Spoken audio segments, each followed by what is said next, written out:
మిత్రులారా, ఇది ఒక 3 డిపిఆర్లు, 3 టెండర్లు, 7 మ్యానిపులేషన్లు, మొత్తానికి ఇదంతా కూడా ఒక గుండుగుత్త గఫ్లా. మొత్తం పిఎం ఏక్తా మాల్ అనేది గుండుగుత్త గఫ్లా.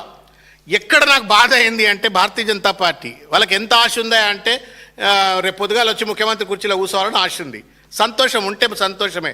మరి మీ రేవంత్ రెడ్డి మీకేమన్నా చుట్టమా, పక్కమా, లేకపోతే ఇంకేమన్నా సడ్డ కూడా ఇంకేదన్నా ఏంది మీకు? ఏ కారణం చేత మీరు నోరెప్పరు?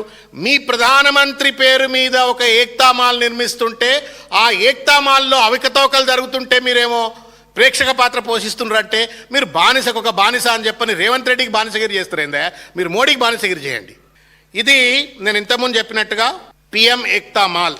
ఈ పిఎం ఏక్తా మాల్ అనేటువంటిది కేంద్ర ప్రభుత్వం తీసుకొచ్చినటువంటి ఒక ప్రతిష్టాత్మకమైనటువంటి ఒక ప్రాజెక్ట్. ఇది special assistance to states for capital investment అని చెప్పని, శాస్కీ స్కీమ్ అని చెప్పని, దాని కింద ఒక 5,000 కోట్ల రూపాయలు ఏక్తా మాల్ కోసం దేశవ్యాప్తంగా కేటాయించి దాంట్లో మన రాష్ట్రానికి 202 కోట్ల రూపాయలు మన రాష్ట్రానికి కేటాయించిన విషయాన్ని నేను ప్రజలకు తెలియజేస్తా ఉన్నాను.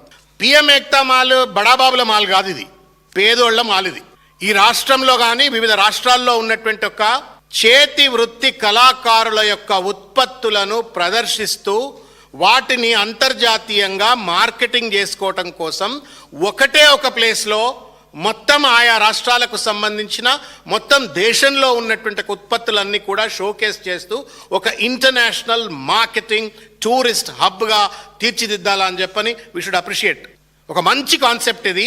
ఈ దేశంలో ఉన్నటువంటి, రాష్ట్రంలో ఉన్నటువంటి ఒక బీసీలు కానీ, ఎస్సీలు కానీ, ఎస్టీలు కానీ, ఎస్టీలు కానీ, చిన్న చిన్న కులాల వాళ్ళు, చిన్న చిన్న వృత్తి కళాకారులు వాళ్ళ ఉత్పత్తులు షోకేజ్ చేసుకోవాలి. పెంబర్తి కావాలంటే అడిగి పోవాలా?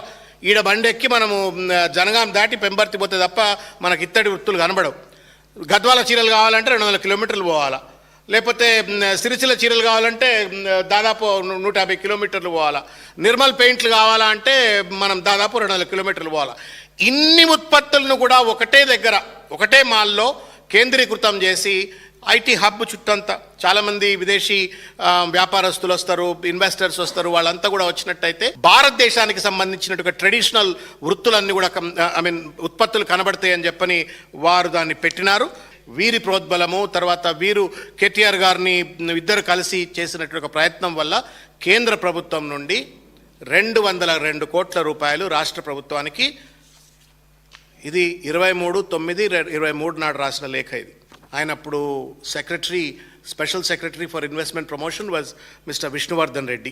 వాళ్ళు అప్పుడు రాసింది ఏందయ్యా అంటే, మేము 202 కోట్ల రూపాయలు మేము తీసుకుంటాము. కేంద్ర ప్రభుత్వం ఒక నియమ నిబంధన పెట్టింది, ప్రతి రాష్ట్రానికి మేము నిధులు ఇస్తాము, కానీ భూములు మాత్రం మీరు ఇవ్వాలా. ఆ నిధులు ఇచ్చిన దానికి కూడా మేము 50 ఏళ్ల రీపేమెంట్ లోన్, అది ఇంట్రెస్ట్ ఫ్రీ 50 ఇయర్ లోన్. రాష్ట్రం రీపేమెంట్ చేయాలా, కానీ 50 ఏళ్ళ తర్వాత చేయండి మీరు, ఇంట్రెస్ట్ ఫ్రీ అని చెప్పని ఆ లోన్ ఇచ్చి ప్రభుత్వమే భూమి ఇవ్వాలా అని చెప్పని నిబంధన పెడితే భిక్షపతి గారు వీళ్ళంతా కలిసి కష్టపడి ఆ భూమిని ఐడెంటిఫై చేసి 5 ఎకరాల 16 గుంటలు, 5 ఎకరాల 16 గుంటలు అప్పుడు లిట్ క్యాప్ అంటుండే, ఇప్పుడు లిప్కో అంటాం. ఆ లిప్కో వాళ్ళ భూమిని లీజ్ అగ్రిమెంట్ కింద తీసుకొని ఇక్కడ నిర్మాణం చేస్తాము అని చెప్పని వీళ్ళు మొత్తం, ఇది డిపిఆర్, ఇది లేఖన్న, ఇది detail project report which was submitted by KCR గారి ప్రభుత్వం, బీఆర్ఎస్ ప్రభుత్వం తయారు చేసిన డిపిఆర్, రాసిన లేఖ. ఈ లేఖలో ఉన్నది ఏంటంటే అంటే మొత్తం 6 ఫ్లోర్లు, అంటే గ్రౌండ్లో 2 ఫ్లోర్లు, పైన 4 ఫ్లోర్లు, 2,12,842 స్క్వేర్ ఫీట్లు మాత్రమే మేము నిర్మాణం చేస్తాము అని చెప్పని మొత్తానికి డిపిఆర్ అన్న ఇదంతా అద్భుతమైన డిపిఆర్ తయారు చేసిండ్రు. ఈ డిపిఆర్ను మెచ్చి అప్రూవ్ చేసి 202 కోట్ల రూపాయల్లో భాగంగా ఒక 101 crores అడ్వాన్స్ కూడా రాష్ట్ర ప్రభుత్వానికి అదే కాలంలో వచ్చింది.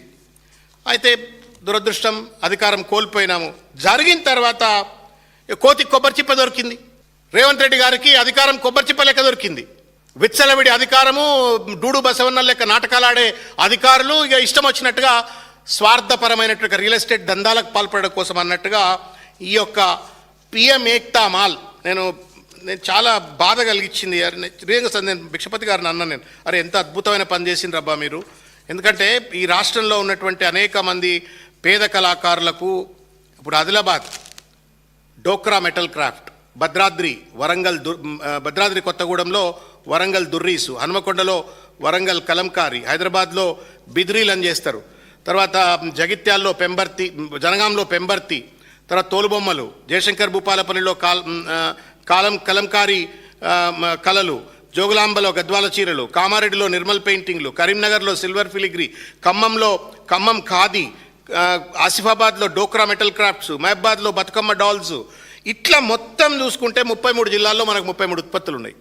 ఈ ఉత్పత్తులన్నిటికి కూడా ఒక్కొక్క జిల్లాకు ఒక స్టాల్ కేటాయిస్తూ, మళ్ళీ మనకు దేశంలో ఉన్నటువంటి అన్ని రాష్ట్రానికి కూడా ఒక్కొక్క స్టాల్ను కేటాయిస్తూ, అట్లాంటిది దేశంలో ఉన్న ఉత్పత్తులు తెలంగాణ ఉత్పత్తులు ఆ మాల్లో ఉండాలా అని చెప్పని. అంటే ఏమవుతుంది, రాష్ట్రంలో ఉన్న బీసీ కళాకారులు, ఎస్సీ కళాకారులు, ఎస్టీ కళాకారులు, పేద కళాకారులు, ట్రెడిషనల్గా వచ్చినటువంటి కళలన్నింటినీ కూడా వాళ్ళు ఇంటర్నేషనల్ ఒక కేంద్రంగా షోకేజ్ చేసుకున్నట్టయితే ఆ ఉత్పత్తులకు పేరు వస్తుంది, ప్రామాణికత వస్తుంది, తెలంగాణకు పేరు వస్తుంది, తెలంగాణకు సంపద కూడా వస్తుంది. కాబట్టి ఇంత అద్భుతమైన ఒక ప్రాజెక్టును వీళ్ళు కష్టపడి ఆ రోజు రూపకల్పన చేస్తే రేవంత్ రెడ్డి గారు అధికారంలోకి వచ్చిన తర్వాత దాన్ని ఏం చేసిండో నేను తమ దృష్టికి తీసుకెళ్లేటువంటి ఒక ప్రయత్నం చేస్తాను.